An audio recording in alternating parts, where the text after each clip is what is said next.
Irmãos e irmãs, graça e paz. Vamos refletir o texto de Mateus 11, 28, 29 e 30, que diz o seguinte: Vinde a mim todos os que estáis cansados e sobrecarregados, e eu vos aliviarei. Tomai sobre vós o meu jugo e aprendei de mim, porque sou manso e humilde de coração, e achareis descanso para a vossa alma, porque o meu jugo é suave e o meu fardo é leve. O que aconteceu antes, irmãos e irmãs, de Jesus proferir essas palavras? Ele havia escolhido os 12 discípulos. Em seguida, explicou as razões da sua escolha e como os discípulos deveriam proceder em relação à missão. Jesus falou dos estímulos: não temais os que matam o corpo e não podem matar a alma. Falou das dificuldades: não penseis que vim trazer paz à terra. Não vim trazer paz, mas espada. E falou das recompensas: quem vos recebe, a mim me recebe. E quem me recebe, recebe aquele que me enviou. Capítulo 10 de Mateus. Em seguida, Jesus levou os discípulos a uma maratona de pregações e evangelização nas cidades da região em que eles se encontravam. Em determinado momento, em uma dessas cidades, Jesus se revelou o Salvador dos humildes, o Salvador dos pequeninos. Mateus diz que ele olha para a multidão e diz o seguinte: graças te dou, ó Pai, Senhor do céu e da terra, porque ocultastes estas coisas aos sábios e instruídos e as revelaste aos pequeninos. Sim, ó Pai, porque assim foi do teu agrado. O texto que lemos é a continuação dessa fala de Jesus. Jesus observa as pessoas que o ouvem e sente a sua angústia, sente a sua aflição. E diz: vinde a mim todos os que estáis cansados e sobrecarregados, e eu vos aliviarei. Jesus convida a todos a vir até ele, para encontrar a salvação de Deus que ele oferece. Mas o convite que ele faz requer lealdade a ele, Jesus. Vinde a mim, porque ele é aquele que revela a salvação e a nova vida que Deus tem para cada um de nós. O convite, portanto, se estende a todos, indistintamente, que estão cansados e sobrecarregados. Jesus está se dirigindo, irmãos e irmãs, aos oprimidos e indefesos da sociedade do seu tempo, aqueles que vivem à margem do sistema social. Os termos cansados e sobrecarregados se refere às dificuldades que enfrentamos pela sobrevivência diária, ou seja, a fadiga física causada pelo trabalho. No texto original grego, o particípio utilizado por Mateus sugere os que ficaram cansados por causa da luta diária pela sobrevivência. Ou seja, refere-se ao trabalho árduo, ao trabalho penoso do dia a dia. Cansados e sobrecarregados, no texto de Mateus, identifica a aflição, a dificuldade, o trabalho opressor e alienado do qual Deus pode nos salvar. No capítulo 4, Mateus destaca que as pessoas estão cansadas e sobrecarregadas pelas doenças e pelos demônios. Trouxeram-lhe então todos os doentes, acometidos de várias enfermidades e tormentos. endemoniados, lunáticos e paralíticos, e ele os curou a todos. No capítulo 5, Mateus trata das bem-aventuranças e procura deixar claro que são bem-aventurados para Deus os humildes de espírito, porque deles é o reino dos céus. São bem-aventurados para Deus os que choram, porque serão consolados. São bem-aventurados para Deus os que têm fome e sede de justiça, porque serão fartos. E são bem-aventurados os perseguidos por causa da justiça, porque deles é o reino dos céus. Jesus promete, então, irmãos e irmãs, alívio a todos que aceitarem o seu convite. Mas esse alívio não consiste em uma tranquilidade do espírito existencial, a ausência de problemas e dificuldades cotidianas.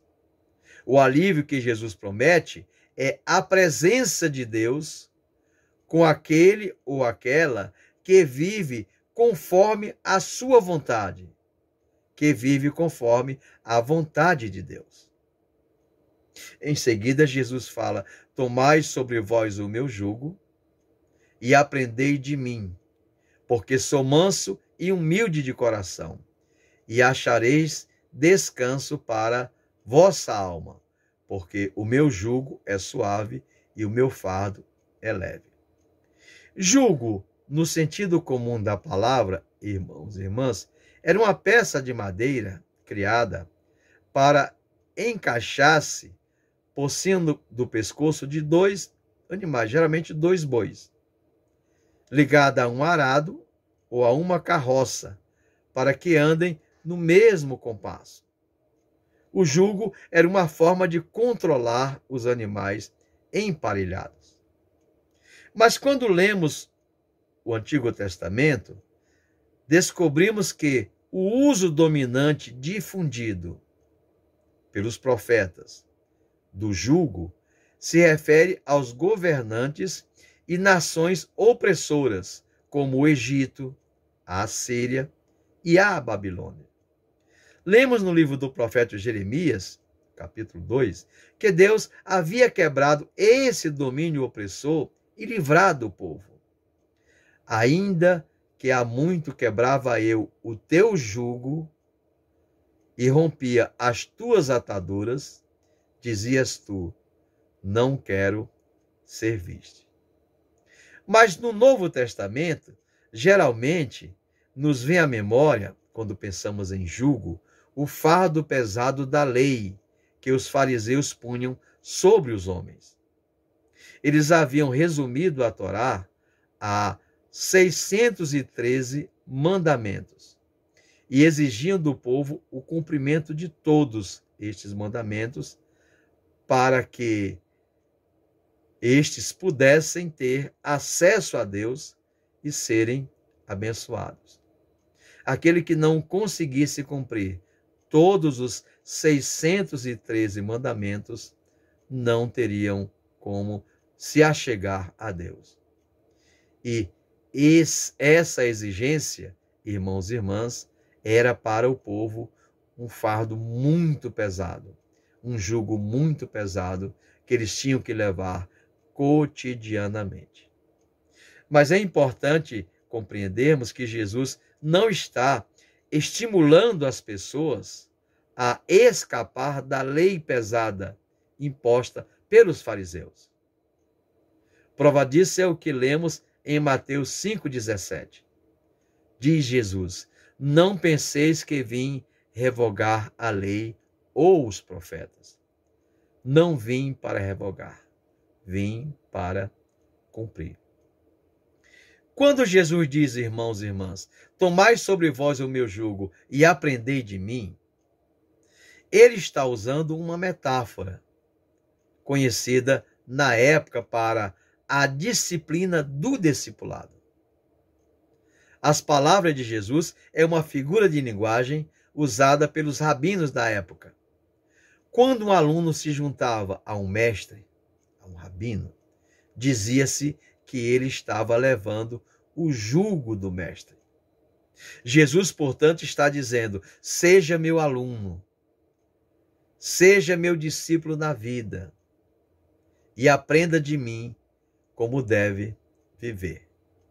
Tomar o jugo de Jesus significa aprender das ações e das palavras dele, por meio do ensino e por meio de um modo de vida exemplar. Jesus encoraja, portanto, o cansado e o sobrecarregado a vir a ele, porque ele é manso e humilde de coração. E promete que todo aquele que vir a ele encontrará descanso para a sua alma. Esse descanso é escatológico, mas também é uma realidade atual. O descanso que Jesus promete, irmãos e irmãs, não é apenas para o mundo por vir, mas também para este mundo. Por isso ele diz que o jugo dele é suave, bom, confortável, e o seu fardo é leve. O convite de Jesus, irmãos e irmãs, para levarmos o seu jugo, nunca foi tão atual como nos dias de hoje. Talvez você, assim como a multidão que ouvia Jesus naquele momento, esteja cansado e sobrecarregado com tudo que está acontecendo em sua vida. Você se esforça, se dedica ao trabalho da igreja, mas não consegue sentir a paz de Deus em sua vida.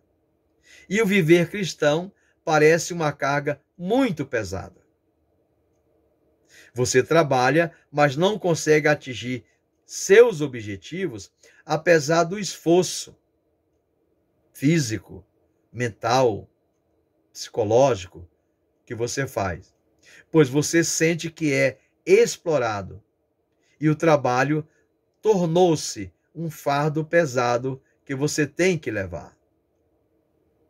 Ou a enfermidade o acompanha há muitos anos e você está cansado de clamar a Deus pela cura libertadora que parece cada vez mais distante. Jesus continua convidando a todos e todas que estão cansados e sobrecarregados a levarem o seu jugo.